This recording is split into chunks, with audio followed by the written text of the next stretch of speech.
composés par les Américains, ont abandonné, déserté la surveillance du président. Ce sont des informations que je révèle aussi directement dans cette vidéo. Oui, le soir de l'assassinat de ce président, bizarrement, il n'y a pas eu d'échange de coups de feu entre la garde rapprochée du président haïtien et les commandos colombiens, français, américains qui sont venus l'assassiner.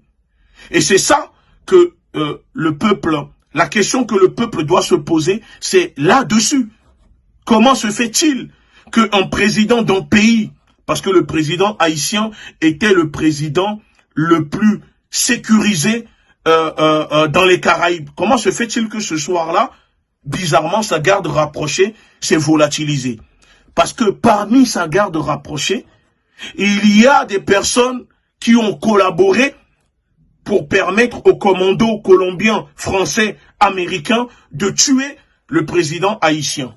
Parce que ce président, en plus de faire partir de cette liste de présidents refusant la vaccination contre le Covid-19 dans leur pays, qui sont morts aujourd'hui, le président tanzanien, le président de Burundi et aujourd'hui le président haïtien. Ça, c'est juste en parlant. Je dis dans cette vidéo, j'assume les révélations que je suis en train de faire, que la Russie et le Venezuela, les services de renseignement de ces deux pays ont prévenu le gouvernement haïtien de l'assassinat en cours contre le président Jovenel Moïse.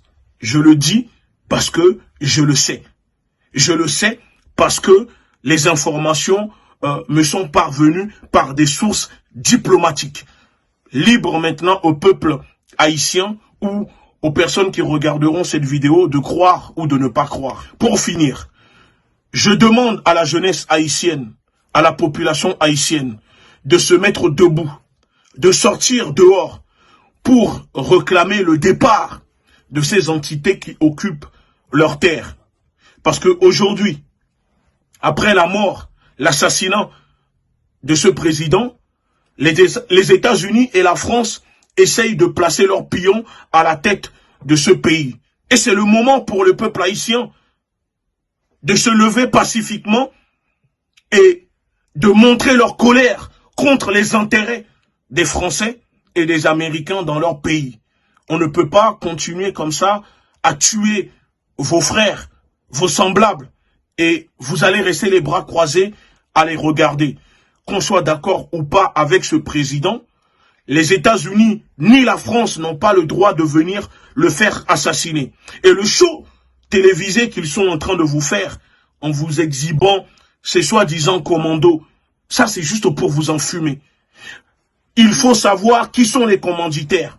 Et les commanditaires, je vous dis, de sources sûres, diplomatiques, que c'est les États-Unis et la France qui ont fait assassiner le président haïtien et que le gouvernement haïtien a été prévenu par le Venezuela et la Russie de l'assassinat en cours contre leur président. Je finis en disant mon salut affectueux à la jeunesse haïtienne, au peuple africain, au peuple afro-descendant et au peuple du monde qui lutte contre l'impérialisme, qui lutte contre l'oppression de l'oligarchie occidentale.